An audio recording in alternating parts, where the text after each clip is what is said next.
¿Cómo están?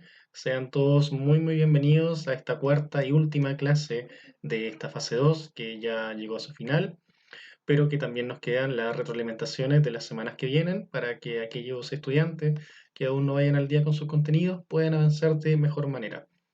El link para estas reuniones yo los estaré enviando semana a semana, ya sea por Comunicap o por mensaje mediante su profesor tutor. En el día de hoy analizaremos una clase que lleva por título Cómo la célula intercambia materiales. Recuerda que ante cualquier duda me puedes escribir al mail petoar@cmch.maristas.cl. Antes de comenzar la clase, me gustaría recordar que en la semana anterior habíamos analizado la temática de los tejidos celulares, pero no se nos había quedado pendiente el tejido vegetal. Y es súper necesario conocer cómo las plantas funcionan, ya que hay muchas personas que desconocen el hecho de que las plantas son seres vivos. Y eso es sumamente grave para mí, para mi persona al menos, ya que soy profesor de biología y me interesa mantener el respeto por los seres vivos que habitan la Tierra. Así que vamos a echar un vistazo a ese pequeño contenido y vamos a entrar de lleno con la clase de hoy, que lleva por título, como ya mencioné, cómo la célula intercambia materiales. El objetivo de la clase de hoy son dos: conocer las características de los tejidos vegetales, que era lo que había quedado pendiente, y por último, comprender los transportes celulares que ocurren en la membrana plasmática. La membrana plasmática es parte de las células eucariontes y procariontes, pero nos centraremos en la membrana plasmática eucarionte en esta clase. Recordando, cierto, que las células eucariontes son aquellas que poseen núcleo. Los materiales de hoy son los de siempre: el cuaderno de apuntes y el texto del estudiante en la página 70, 72, 73, 74 y 75. Vamos a comenzar con lo que ya quedó pendiente, que son los tejidos en planta, recordando que los tejidos son una agrupación de células que tienen una función en específica y forman estructuras también específicas. En las plantas se localizan muchos tejidos, se identifican, mejor dicho, muchos tejidos, pero nos vamos a centrar solamente en tres, en lo más importantes: el tejido dérmico, el tejido fundamental y el tejido vascular. Cabe señalar que si tu interés son las plantas o la botánica, es mucho estudio. Así que si te interesa el tema, me puedes solicitar información, ya que a pesar de ser muy complejo y muy difícil de estudiar, es súper satisfactorio conocer el mundo de las plantas, ya que es bastante entretenido. Vamos a comenzar echándole un vistazo rápidamente a lo que es el tejido dérmico. El tejido dérmico reviste el exterior del cuerpo de la planta, protegiéndola y permitiéndole también el intercambio de gases con el medio. El tejido dérmico, representado por la epidermis de las plantas, es todo aquello que podemos ver. Es la parte de la hoja, esa telita que se puede desprender desde la hoja, es la dermis de la planta. También se puede desprender desde el tallo. Con una aguja o con una pinza se puede extraer la dermis de la planta y analizarla bajo el microscopio, y nos vamos a dar cuenta que estas células se agrupan para proteger el contenido de la planta, ya que dentro de la planta hay transporte de azúcar, de agua o de minerales necesarios para la vida. Entonces, este tejido dérmico funciona igual que la piel de nosotros y de los animales: proteger el interior de este ser vivo. Cabe señalar que esta planta tiene pequeñas células que son células que se ven en materia universitaria, pero es bueno que lo sepas, que son los estomas. Los estomas son estas pequeñas células que aparecen acá, que tienen un agujero al medio, que se abre y se cierra. Esa apertura y ese cierre permiten el transporte de gases entre el exterior y el interior de la planta.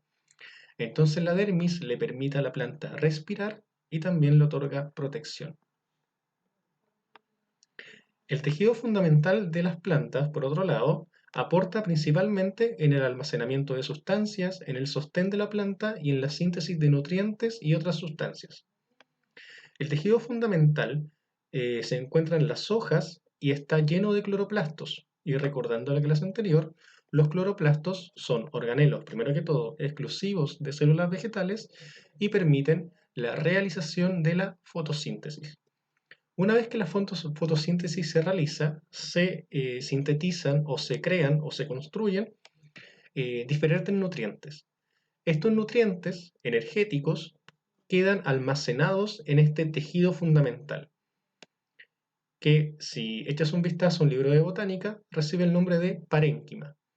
El parénquima es esta estructura que primero que todo le da sostén a la planta, permite que esté erguida y que tenga fuerza y que resista el viento, el crecimiento, y también está lleno de nutrientes, nutrientes que le van a servir a la planta para crecer o para alimentarse.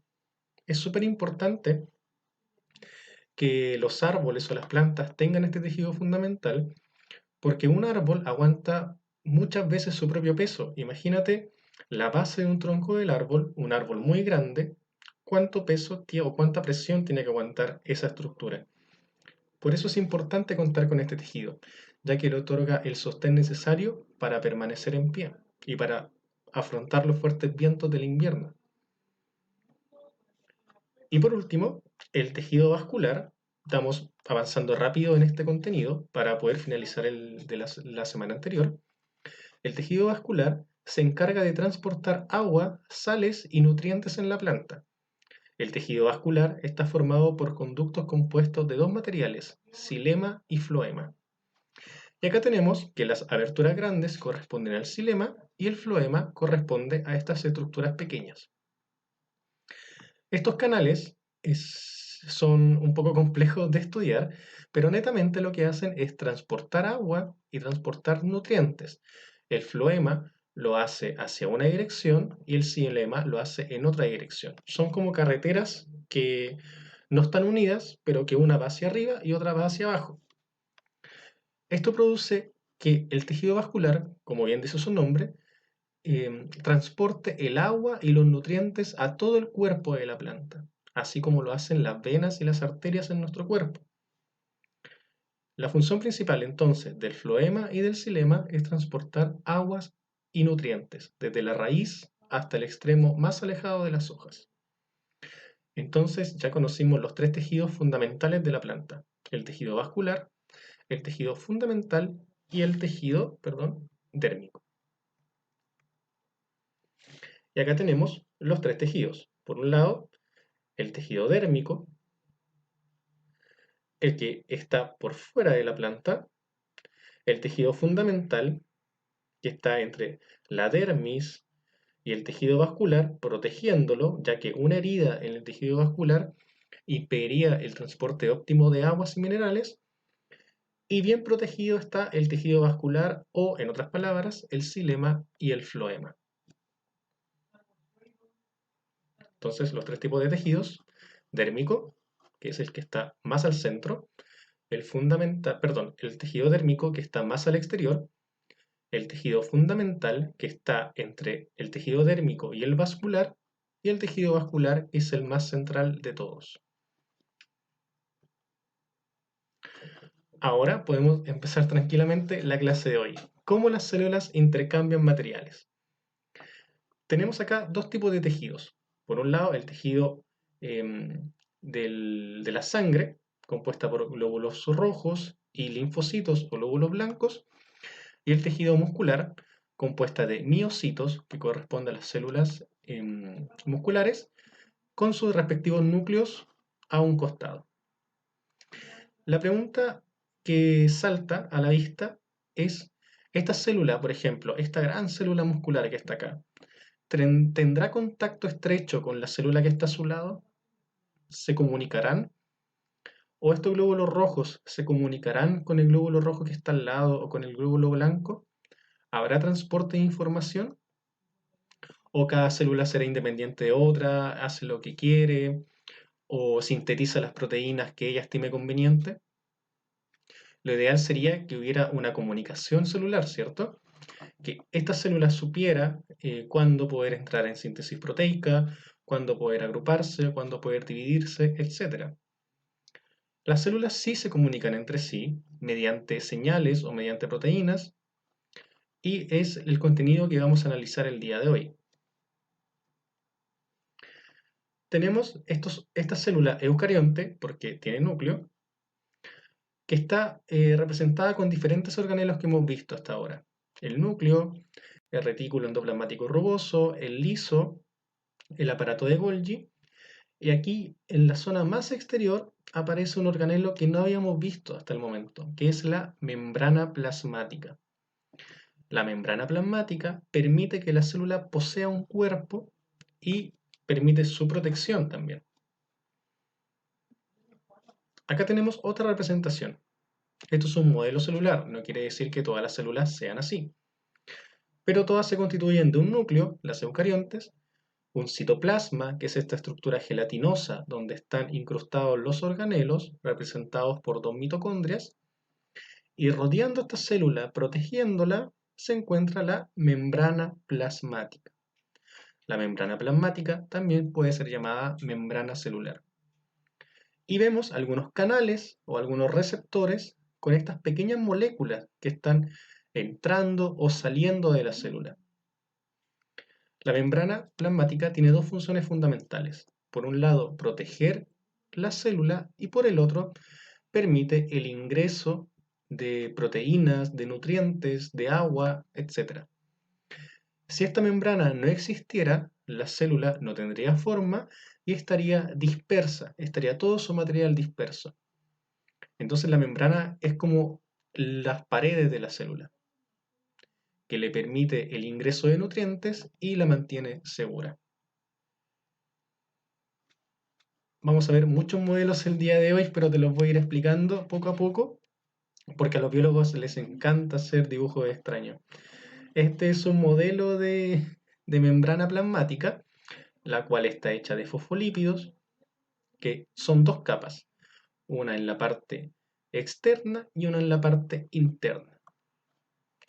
La cara externa de la membrana está en contacto con el medio extracelular. ¿Qué quiere decir que el medio sea extracelular? Que está fuera de la célula. Esa es una parte de la membrana que está acá arriba. La cara interna de la membrana celular está en contacto con el medio intracelular, con el medio interno de la célula. El colesterol, que está acá, el colesterol le otorga rigidez a la membrana. Si no existiera colesterol en la célula, la membrana podría destruirse o desamblarse. Y si hubiera un exceso de colesterol, la membrana sería muy rígida, haciendo que la célula no esté en contacto con el exterior ni con el interior.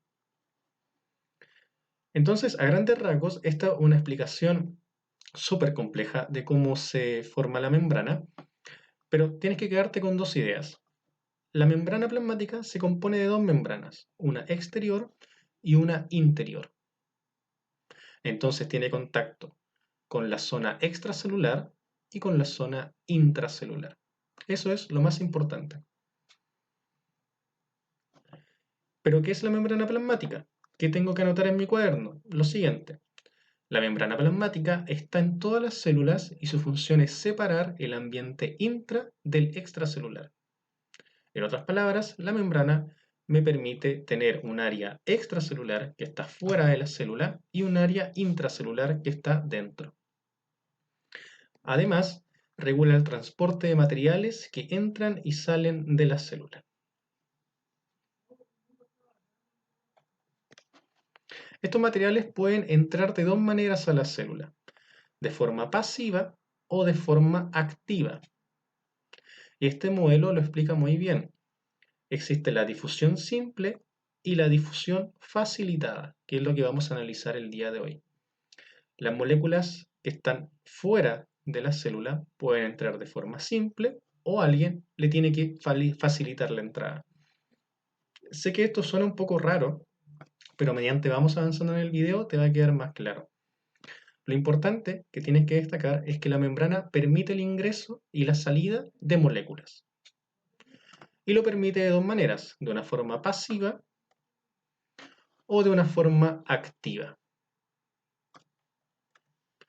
Tenemos que estas cadenas de que son fosfolípidos componen la membrana.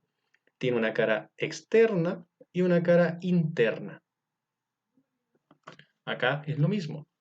Tenemos los fosfolípidos, una un lado de la capa da el espacio extracelular, como bien dice aquí, y la otra capa tiene contacto con la parte intracelular. Y este es un ejemplo de transporte activo.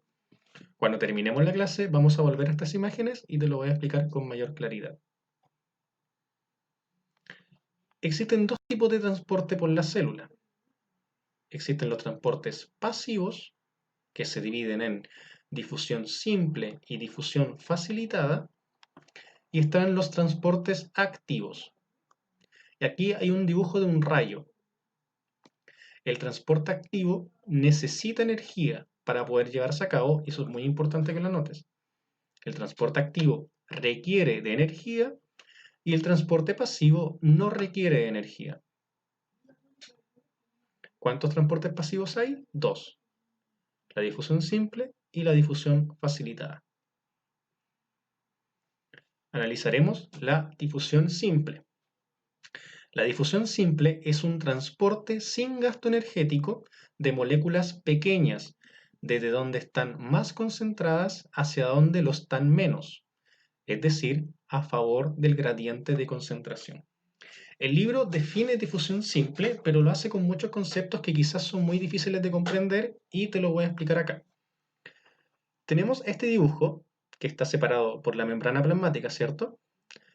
Tenemos que la zona A es la zona extracelular, que está fuera de la célula, y la zona B es el área intracelular, que está dentro de la célula. Las moléculas son estos rombos que están acá. No sé si son rombos, la verdad. No me sé el nombre de esta figura geométrica. Pero dejémosla con que son rombos celestes.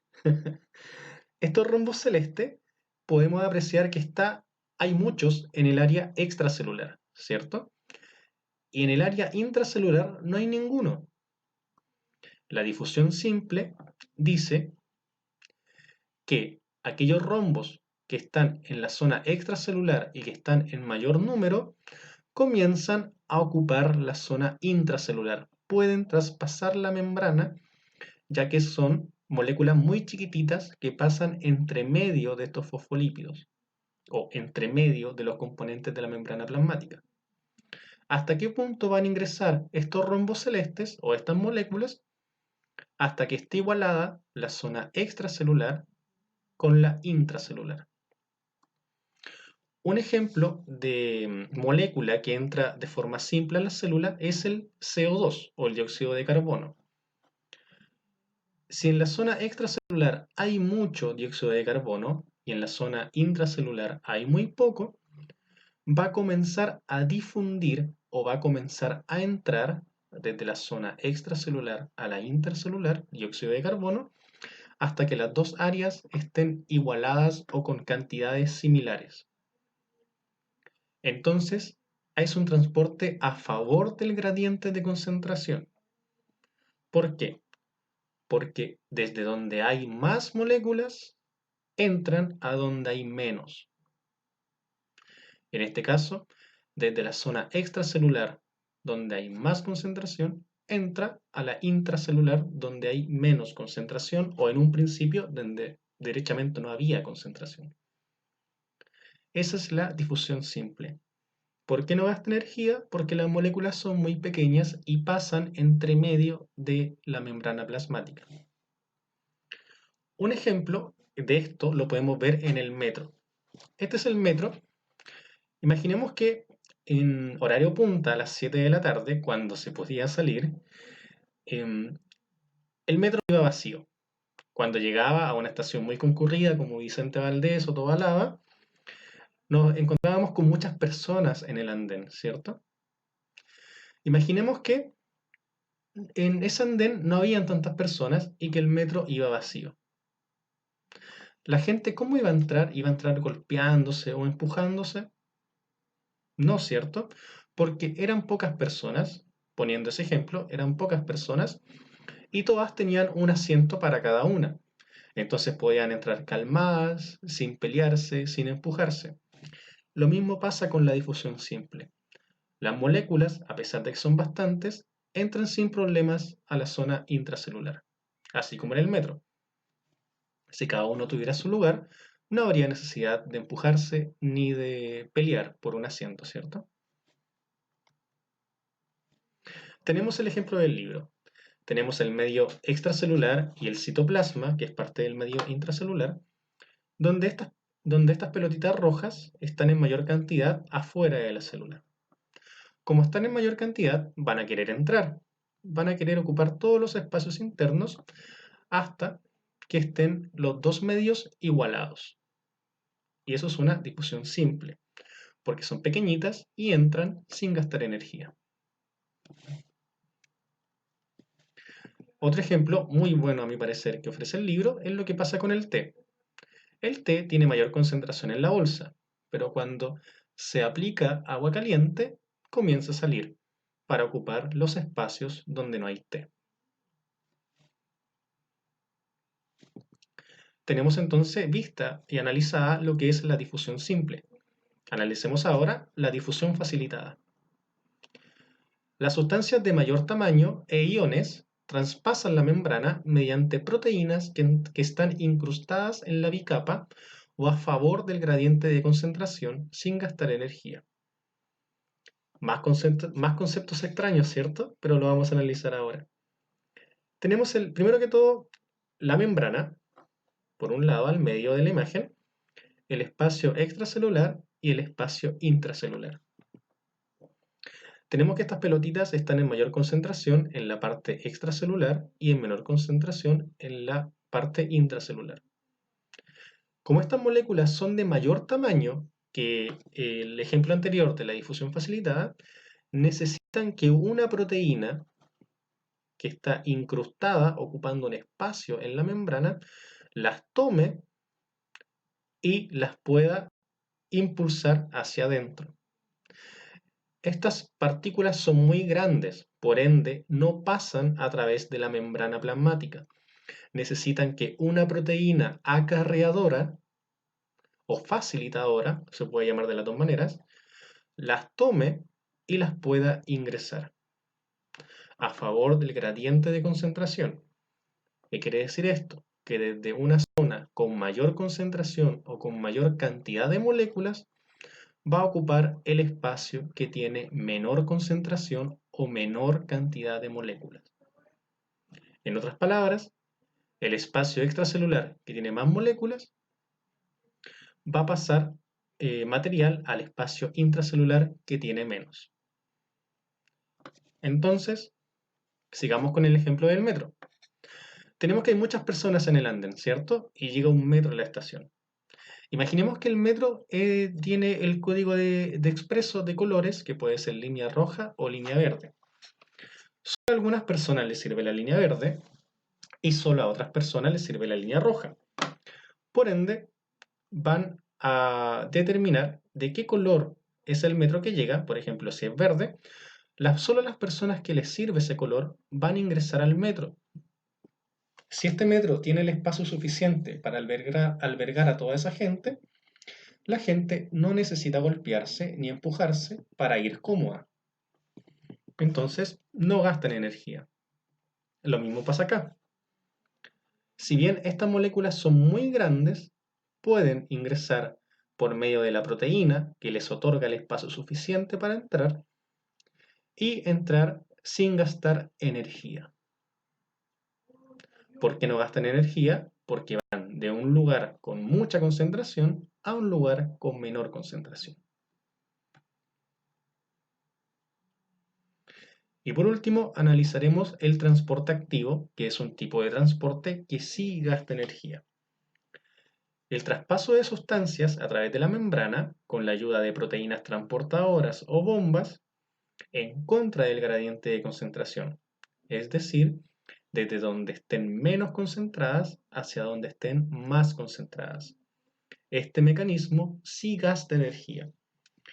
Tenemos que la difusión facilitada y la difusión simple va a favor del gradiente, desde donde hay más concentración o mayor cantidad a una zona con menor cantidad.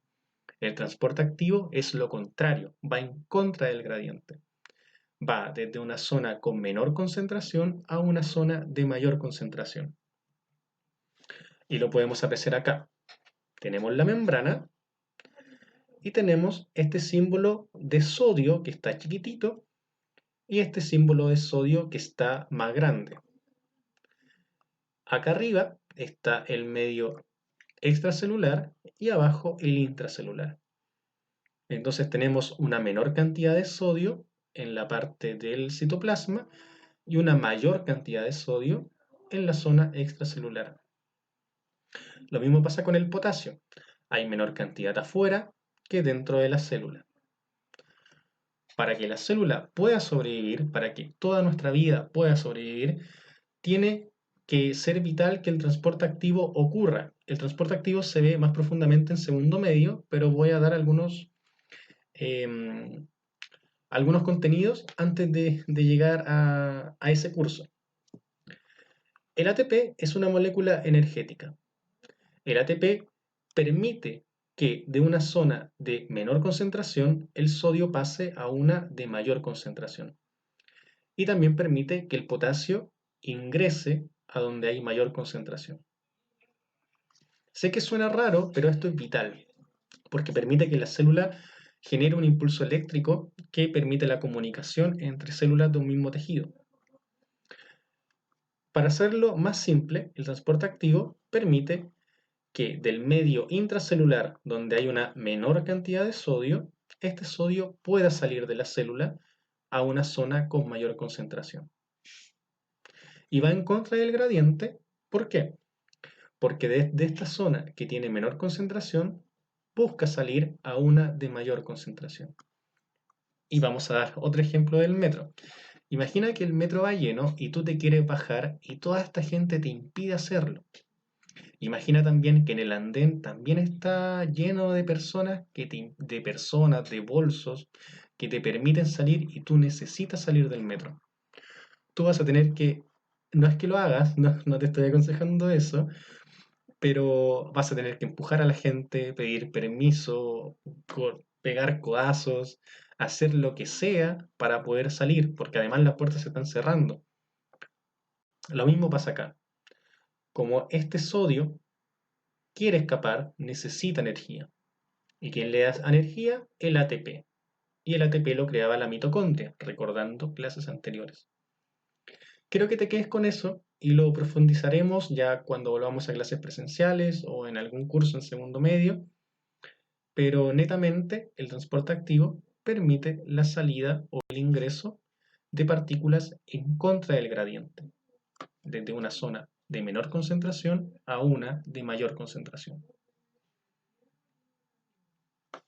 Y acá tenemos los ejemplos que otorga el libro, la difusión facilitada, donde partículas pequeñas pueden salir y pueden entrar a través de la membrana, la difusión facilitada, donde partículas más grandes pueden salir y pueden entrar, siempre y cuando se utilice una proteína transportadora. Recordar también que la difusión simple y la difusión facilitada, como van a favor del gradiente, no necesitan energía, no así como ocurre en el transporte activo, donde las partículas van desde una zona de menor concentración a una de mayor concentración, utilizando para eso energía o ATP. Vamos a mostrar más modelos para que quede claro. Tenemos otro modelo acá, donde el transporte pasivo está representado por la difusión simple o pasiva, partículas pequeñas atraviesan la membrana a favor del gradiente, y la difusión facilitada, que nos refleja la proteína, que permite el ingreso de partículas más grandes, siempre a favor del gradiente de concentración. En cambio, el transporte activo utiliza energía para poder eliminar o expulsar partículas en contra del gradiente, desde una zona de menor concentración a una de mayor concentración. Entonces, si tuviéramos que hacer una similitud entre estos dos transportes, perdón, si tuviéramos que analizar qué tienen en común, es que los dos son transportes y los dos ocurren en una membrana plasmática. Pero es en el transporte activo donde se requiere energía. ¿Qué otras similitudes se te ocurren? Tenemos otra imagen. Tenemos La difusión, donde partículas pequeñas atraviesan la membrana, y la difusión facilitada, donde partículas más grandes también atraviesan la membrana, pero por medio de una proteína. Y el transporte activo, donde partículas atraviesan la membrana utilizando energía, utilizando también una proteína, pero en contra del gradiente. Te das cuenta que antes los dibujos que te mostraba podrían ser amenazantes o complejos de entender, pero ya conociendo un poco los contenidos se hacen más sencillos y resultan ser casi todos iguales o no iguales, pero reflejan lo mismo. Y eso es lo bonito de aprender, que hace unos minutos esto era desconocido o se veía complejo, pero ya se empieza a ser un poco más fácil. Esa es la clase que tenía preparada para hoy, bastante cortita. Primero, zanjar lo que quedó pendiente de la clase de la semana pasada y analizar la importancia de la membrana plasmática a nivel celular. Para esta clase decidí no hacer ticket de salida y más bien dejarla para que puedas aprender sin presiones, y también te quería felicitar, ya que este periodo de fase 1 y 2 fue bastante estresante para todos. Yo sé que para ustedes también. Para nosotros los profesores ha sido muy complejo adaptarnos, y yo sé que para ti también. Y te quería felicitar por eso, porque si llegaste hasta este punto es porque deseas aprender ciencia, y te felicito por eso. Ha sido muy difícil estar acá y poder culminar esta fase 1 y 2, pero tus ganas de aprender han sido más fuertes y te felicito por eso. Em, Quizás como ticket de salida podría pedirte que me aconsejes o me digas cómo puedo mejorar las clases pensando en alguna fase 3 o en lo que se nos viene, ya que la incertidumbre no nos permite tener claro qué pasará en 3 semanas o en un mes más. Así que ese sería el ticket. ¿Algún consejo, alguna idea para poder hacer esta clase un poco más dinámica? Y si no estás al día con ciencias, te invito a hacerlo. Si necesitas ayuda, me puedes escribir a petobar.cmsh.maristas.cl. Y aquellas personas que están al día con ciencia, las felicito. Y si les falta completar algún contenido de otra asignatura, es el momento para hacerlo, después de darme tu respectivo consejo. Espero que estén muy bien. Muchas gracias por estar ahí durante todos estos meses.